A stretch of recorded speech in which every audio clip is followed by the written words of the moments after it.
یہ تحویل قبلہ سے ہی متعلق ہے، انشاءاللہ ایک آیت بتا کر اپنی بات مکمل کریں گے. اللہ فرما رہے ہیں وَمِنْ حَيْثُ خَرَجْتَ فَوَلِّ وَجْهَكَ شَطْرَ الْمَسْجِدِ الْحَرَامِ. اللہ تعالیٰ فرماتے ہیں وَمِنْ حَيْثُ خَرَجْتَ، جہاں سے بھی آپ نکلیں. حیثو کے معنی جہاں، من کے معنی سے، وَمِنْ حَيْثُ جہاں سے بھی، جس جگہ سے بھی، خرجتا آپ نکلیں، فَوَلِّ چنانچہ آپ منہ پھیرو، فَوَلِّ وَجْهَكَ اپنا منہ پھیرو، شطر المسجد الحرام مسجد حرام کی طرف. مسجد حرام کی طرف. مسجد حرام سے مراد کیا؟ کعبۃ اللہ. چونکہ کعبۃ اللہ ایک مخصوص عمارت کا نام ہے اور سب لوگوں کو اسی عمارت کی طرف رخ پھیرنے کے لیے سامنے رہ تو ہو سکتا کام. جیسے کوئی مطاف کے اندر موجود ہے تو سامنے کعبۃ اللہ نظر آ رہا، اس لیے کعبۃ اللہ کی طرف رخ کر کے نماز پڑھ سکتے ہیں. لیکن اگر کوئی کعبۃ اللہ کی عمارت کے باہر ہے تو وہاں سے اس کو کعبہ نظر نہیں آ رہا، تو اب کیا کرنا انہیں؟ وہاں سے کعبے کا ڈائریکشن جو ہے اس ڈائریکشن کی طرف کیا کرنا؟ رخ کرنا. تو مسجد حرام ایک بڑا دائرہ ہے، تو اللہ تعالیٰ سہولت کے لیے کیا بتا دیے؟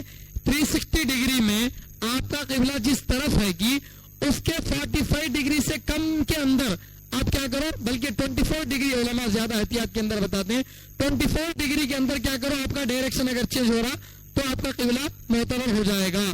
اگر اس سے زیادہ ڈائریکشن آپ کا چینج ہو گیا تو پھر آپ کی نماز نہیں ہوتی. لیکن 24 ڈائریکشن کی جو اجازت دی گئی ہے، اس سے آگے پیچھے کی جو اجازت دی گئی ہے، یہ بھی سہولت ہے. ورنہ ہر ایک کو یہ کہہ دیا جاتا عین کعبۃ اللہ کی طرف رخ کر کے نماز پڑھنا ہے تو مسلمانوں کے لیے بڑی پریشانی کی بات ہو جاتی.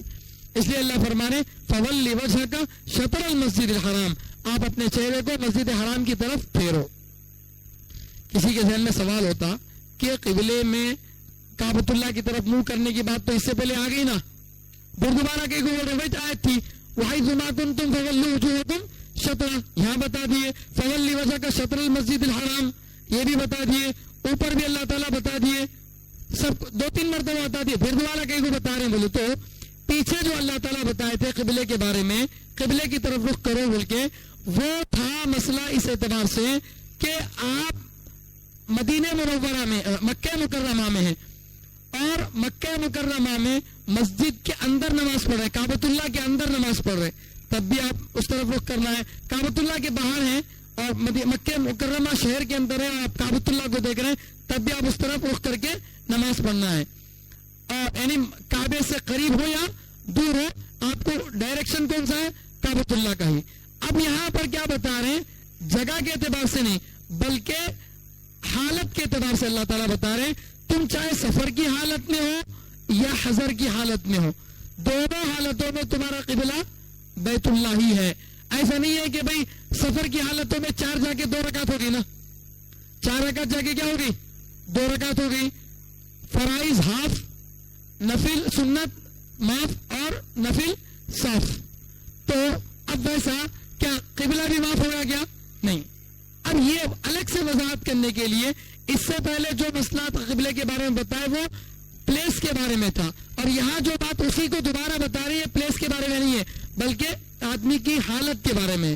آدمی چاہے سفر کی حالت میں ہو تب بھی کیا کرنا ہے؟ کعبۃ اللہ کی طرف رخ کرنا ہے. حضر کی حالت میں تب بھی کعبۃ اللہ کی طرف رخ کر کے نماز پڑھنا ہے.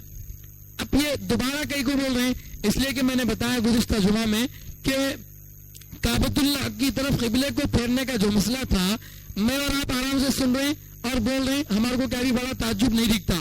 لیکن جس زمانے میں یہ حکم آیا تھا اس زمانے میں ایک ہنگامہ مچایا گیا، اس زمانے میں ایک ہنگامہ مچایا گیا. یہاں سے یہودی آواز اٹھا رہے، اے دیکھو اے نبی، کبھی کبھی جو بیت المقدس کی طرف نماز پڑھ رہے ہیں، اب جو نبیوں کا قبلہ تھا اس طرف نماز پڑھتے تھے، اب نبیوں کے قبلے سے ہٹ کر کعبۃ اللہ کی طرف آ گئے. انہوں نبی ہے تو ادھر ہی نماز پڑھتے تھے، انہوں نبی نہیں. اس کا مطلب کوئی یہ بول رہا کہ بھائی نبی کئی کو ادھر نماز پڑھ رہے ہیں، ان کا قبلہ انہوں ابراہیم علیہ السلام کے مذہب پر اپنے آپ کو بولتے ہیں، مگر مسجد اقصیٰ کی طرف کئی کو نماز پڑھتے ہیں. جتنے منہ اتنی باتیں چل رہی تھی، تو اس لیے اللہ تعالیٰ جو ہے بولے کہ ان کی باتوں کی طرف توجہ مت دو، بلکہ آپ کیا کرو، سفر میں ہو یا حضر میں ہو، ہر حال میں بیت اللہ کی طرف کیا کرو، رخ کر کے نماز پڑھو. فَوَلِّ وَجْهَكَ شَطْرَ الْمَسْجِدِ الْحَرَامِ. تو یہ وَمِنْ حَيْثُ خَرَجْتَ لفظ خراجہ بتا رہا. خراجہ کے معنی نکلنا. نکلتا کہاں سے آدمی؟ وطن سے نکلتا. وطن سے نکلا تو کہاں جاتا؟ سفر میں جاتا. تو نہیں، اس آیت کے اندر خود اشارہ موجود ہے کہ یہ مسئلہ اس آیت کا کہاں ہے؟ سفر کے بارے میں ہے، تو سفر میں ہو یا حضر میں ہو، دونوں صورتوں میں کعبۃ اللہ کی طرف رخ کر کے نماز پڑھنا ہے۔ تو بہرحال اس زمانے میں چونکہ اتنا بڑا مسئلہ کریٹ کیا گیا تھا، اس لیے اس مسئلے کو بار بار بتایا جا رہا، اس مسئلے کو کیا کیا جا رہا، بار بار بتایا جا رہا، سمجھے؟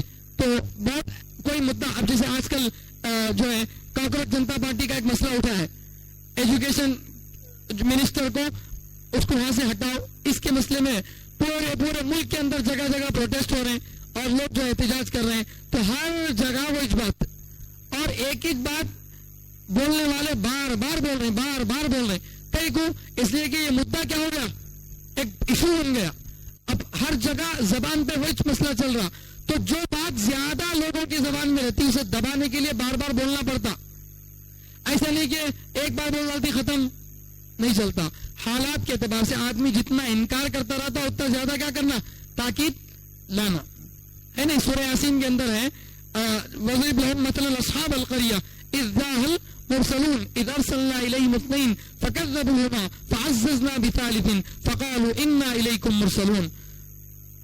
قوم کے پاس لوگوں کو بھیجا گیا نبی کی طرف سے سمجھانے کے لیے، تو لوگ جا کر وہ بولے کہ ہم پیغمبر کی طرف قاصد بنا کر بھیجے گئے، تو وہ انکار کر دیے۔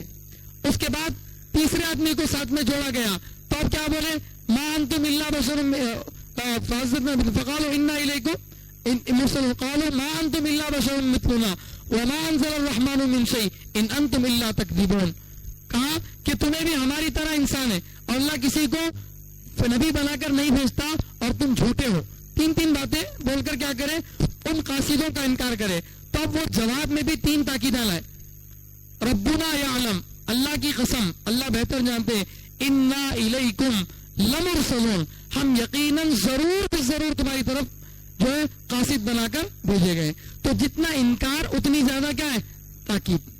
تو یہ گفتگو کا تقاضا ہے، بول چال کا تقاضا ہے، چونکہ اس زمانے میں ایک کریٹ کیا گیا تھا مسئلے کو، تو اللہ تعالیٰ اس کو دبانے کے لیے، اس کو سمجھانے کے لیے الگ الگ انداز میں سمجھا رہے ہیں۔ حضر کا بھی یہ مسئلہ، سفر کا بھی یہ مسئلہ، قریب رہے تو بھی یہ مسئلہ، دور رہے تو بھی وہ مسئلہ، نبی کے لیے بھی یہ مسئلہ، امتیوں کے لیے بھی یہ مسئلہ۔ آگے اللہ بر وَإِنَّهُ لَلْحَقُّ مِن رَبِّكَ، اور یہ حکم اللہ کی طرف سے بالکل برحق ہے۔ وَمَا اللَّهُ بِغَافِلٍ عَمَّا تَعْمَلُونَ، اللہ تعالیٰ تمہارے کاموں سے بالکل بے خبر نہیں ہے۔ چنانچہ آپ اطمینان کے ساتھ کعبۃ اللہ کی طرف رخ کر کے نماز پڑھو، اس بارے میں وسوسے میں مت رہو کہ یہ ہمارا قبلہ صحیح کی نہیں کی، واپس ہمارا قبلہ ہو گیا، اس طرح کی کوئی جو ہے دل میں وسوسے مت لاؤ۔ یہ بات اللہ تعالیٰ دوبارہ یہاں پر بیان کر رہے ہیں۔ اللہ تعالیٰ سے دعا کہ اللہ ہم سب کو کہنے سننے سے زیادہ عمل کرنے کی توفیق عطا فرمائے۔ سبحان اللہ بحمدہ، سبحانک اللہم وبحمدک، ونشہد ان لا الہ الا انت، ونستغفرک ونتوب الیک۔